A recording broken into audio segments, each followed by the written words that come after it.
Frodo leaves for the Grey Havens, he actually bequeaths it to Sam and Rosie Cotton and all of their 13 children. They need the space. It is the largest hobbit hole here, so it makes sense. But if we've seen the films, we know many a scene was filmed here at Bag End. My group just stay at the top of the hill, let the rest of the group go. My group come up for me. I just don't want the groups mixing, it's just harder to find you labour. So we know many a scene was filmed here. In the Hobbit films, young Bilbo on the bench here, smoking his pipe when Gandalf the Wizard comes up the pathway, inquiring if he's interested in an adventure. Bilbo says, "No thank you, you're just going to make me late for dinner." Remember, hobbits eat 7 times a day, and that is all Bilbo is concerned about. So he slams the door in the wizard's face. That is the end of that. Oh, so Bilbo thought. He wakes up the next morning and finds the wizard and dwarves have left without him, but Bilbo's changed his mind. He wants to go too. So they have a head start, so Bilbo's got to make a run for it. Down the stairs, out the gate, down the path, across the party field, and out through the cutting where we came in, where he yells, "I'm going on an adventure."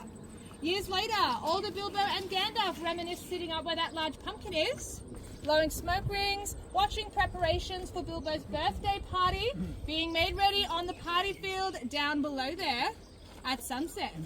But of course, the sun is at mercy of east and west, is it not? Rises in the east and sets in the west. East is that way. I said they were watching preparations at sunset. Setting would be that way. So what does that tell you? Ah, yes, they had to get up here before dawn and film the scene at sunrise. It's a lot easier to turn the solar system around than the hill around, you'd think. Yes. Now, I mentioned all of the nature around us is real. Even these large trees, including the party tree, they have been here since the 1880s. Everything else has been intentionally planted to resemble the English countryside. So if you've ever been to the UK or are from the UK, you may recognize some of the plants around you. It's all intentional set design. Except one. That got your attention, didn't it? One isn't real. Which one is it? Right up here. It was real at the time of Lord of the Rings. It was a 26-ton oak tree being held up by cables, dangerously hanging over all the characters' heads, which is why some people are confused when I ask which tree is fake, because it was real before. Now it is artificial because the set was torn down, the tree had died.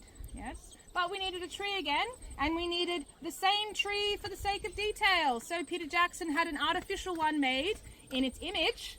But you might remember the events of the Hobbit films are set 60 years before Lord of the Rings, so it is slightly smaller. It hasn't quite grown up yet.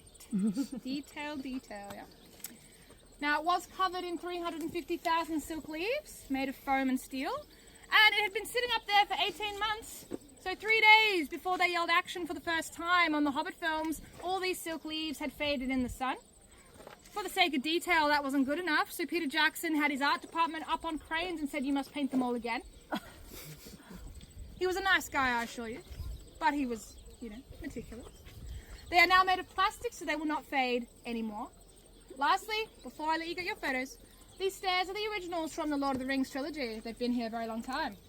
They have not moved.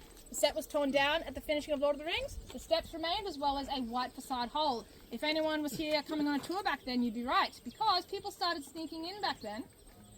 And so, back then it was private property. The Alexander family had 2 thoughts. 1, trespassers, get arrested.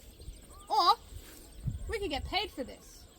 So they went to Peter Jackson and they have had tourism rights here since 2002. So yes, with the stairs and the white hole, you had to kind of use your imagination a little bit. Luckily now, if this is all your first time, all the hard work's been done for you. Lucky you, and lucky for them. Because the stairs hadn't moved when they were building the set again, they knew exactly where to put the green door the second time. Handy. Almost like they knew what they were doing, yeah? So I'll leave you to get your photos now, once you have had your photos.